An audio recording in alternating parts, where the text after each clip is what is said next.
Selon une étude qui vient d'être récemment publiée, les 3 principales sources de stress dans notre vie personnelle seraient l'argent, les conflits avec le conjoint ou la conjointe et la divergence d'opinion sur la façon d'éduquer les enfants.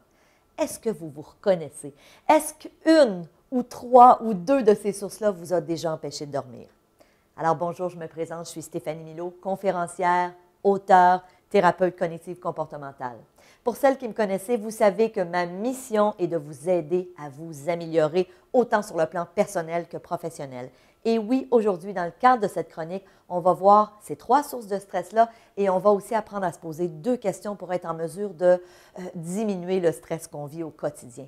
Et oui, on vit dans une société où le stress est de plus en plus présent, mais très souvent, on parle de stress en milieu de travail, mais il faut réaliser aussi qu'il y a du stress qui est vécu à la maison. Alors oui, première source de stress, c'est l'argent. Est-ce que ça vous a déjà empêché de dormir? Vous savez, lorsqu'on parle d'argent, souvent c'est évidemment l'appréhension de ne pas en avoir assez à la fin du mois pour payer ses factures, d'avoir de la difficulté à arriver, mais aussi on parle de soucis pour le futur, pour votre avenir. Souvent, des gens vont dire « Stéphanie, je suis inquiet pour ma retraite. » Souvent, des travailleurs autonomes vont vivre cette situation où ils se disent « Il faut que j'en mette beaucoup de côté. » Alors, l'argent est le principal souci et c'est une source de stress énorme. Deuxième facteur de stress énorme, les conflits au sein du couple. Alors, avec le conjoint, la conjointe. Il y a eu aussi une étude qui a été publiée qui dit que plus on vit de conflits au sein d'un couple, plus notre courbe de stress est évidemment reliée, proportionnelle à ces conflits-là, mais aussi qu'on est plus à risque de vivre une dépression. Donc, évidemment, je ne vous parle pas d'un conflit à l'occasion. On parle de couples où les conflits sont récurrents et où est-ce qu'au quotidien, ou en tout cas très fréquemment, on est au cœur de ces conflits-là. Souvent, les enfants sont impliqués là-dedans, alors c'est excessivement difficile et effectivement, ça contribue à augmenter notre courbe de stress. Troisième source de conflit, peut-être que vous vous reconnaissez, divergence d'opinion dans la façon d'élever les enfants. Un qui est trop permissif, l'autre qui ne l'est pas assez. Un qui dit que les enfants, qu'il y a énormément de laxisme, donc il dit il faut qu'ils apprennent de leurs expériences, laisse-les faire, laisse-les apprendre, laisse-les tomber. Et la mère, des fois, puis je dis la mère, mais des fois ça peut être le père, mais c'est souvent la mère qui est très protectrice et qui dit ben non, elle veut le protéger. Donc souvent, il va y avoir des conflits parce que veut pas, on est 2 individus avec 2 passés différents, une éducation différente, des valeurs différentes. Et ce qu'on doit réaliser, c'est que très souvent, plus on a des valeurs très, très différentes, plus ça peut occasionner des divergences d'opinion. Et évidemment, vous l'aurez compris, souvent, la divergence d'opinion va amener des conflits.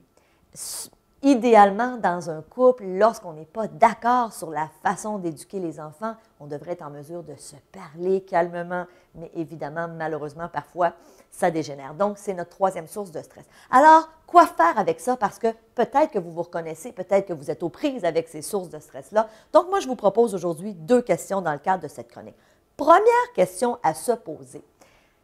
Question à se poser, d'une part, est-ce que je n'aurais pas avantage à choisir mes batailles?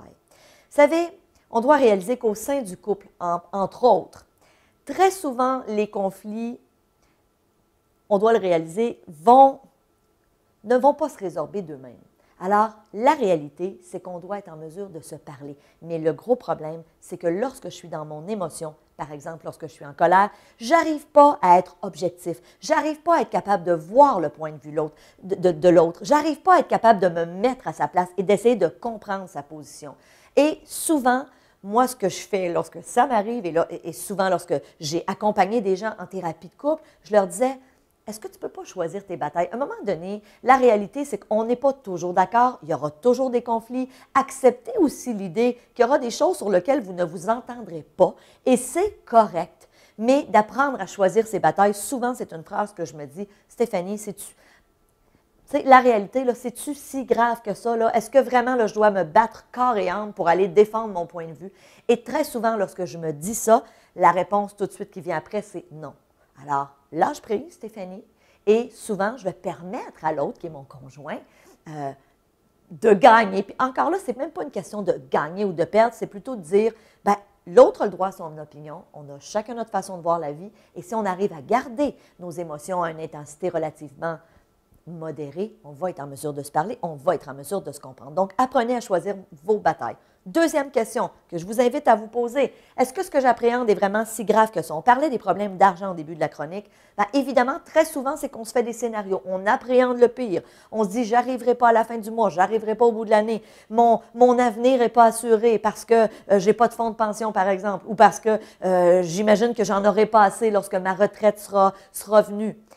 Et très souvent, on réalise qu'on grossit ces situations-là. Alors, posez-vous la question, est-ce que vraiment je suis en train de me faire des scénarios? Est-ce que c'est si grave que ça, ce que j'appréhende? Et encore là, l'autre question par la suite à se poser qui est super importante, c'est que si effectivement mes appréhensions sont réelles, parce que la réalité, c'est qu'il y a des gens qui ont des soucis financiers et qui ont raison d'avoir des soucis financiers. Alors, la réalité, c'est que ce n'est pas toujours des scénarios qu'on se fait. Il y a des gens qui ont raison de s'inquiéter pour leur futur. Ceci étant dit, quand on réalise qu'effectivement l'appréhension qu'on a va se concrétiser, on doit se poser la question de quelle façon est-ce que je peux revoir les stratégies que j'ai utilisées jusqu'à date pour être en mesure d'arriver financièrement ou de ne pas arriver et qu'est-ce que je peux faire de différent à l'avenir. Donc, de quelle façon est-ce que je pourrais changer? Est-ce que j'ai avantage à apprendre à me faire un budget, à mieux économiser? Est-ce que je devrais rencontrer un conseiller qui va m'aider à planifier ma retraite? Bref, l'idée, c'est de se poser la question, comment est-ce que je peux faire différemment dans le futur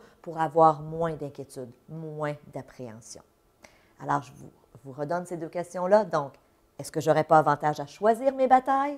Et ça, je vous le dis, cette phrase-là va vous aider à gérer de nombreux conflits et même, je vous dirais, à prévenir des conflits. Même chose avec les enfants. Des fois, on a des petites disputes avec les enfants où on les réprimande.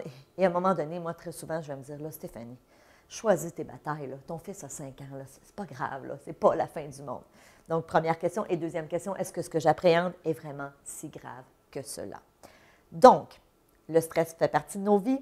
J'ai envie de vous proposer, si vous avez aimé la capsule d'aujourd'hui, une formation que je vais offrir en décembre prochain. Donc, le 17 décembre prochain, c'est une formation qui va s'appeler Superwoman. Qu'est-ce qu'on va voir? Femme épanouie, mère extraordinaire et carrière légendaire. Oui, c'est possible. Donc, c'est le titre de notre web diffusion. Une web diffusion, si vous ne savez pas c'est quoi, c'est une formation en ligne. Donc, vous allez me voir comme en ce moment, filmée. C'est en direct. Donc, ça se fait le mardi 17 décembre à 14 h l'après-midi.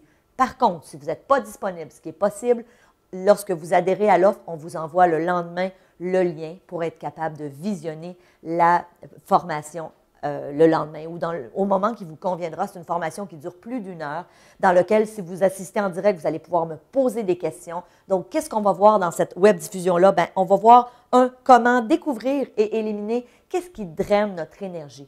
Vous savez, des superwomen, j'en ai rencontré beaucoup, des superman aussi, hein, parce que j'ai appelé ça superwoman, mais honnêtement, on a aussi des superman dans notre société, des gens qui veulent tout réussir parfaitement.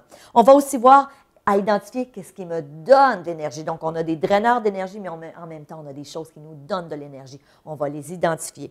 On va enfin réaliser comment je peux prendre du temps pour moi sans me sentir coupable. Donc, on va apprendre à faire taire notre petite voix intérieure qui souvent fait en sorte qu'on prend du temps pour nous, mais on est toujours en train de se dire, ouais, mais là, je devrais aller répondre à mes courriels ou je devrais faire les lunchs.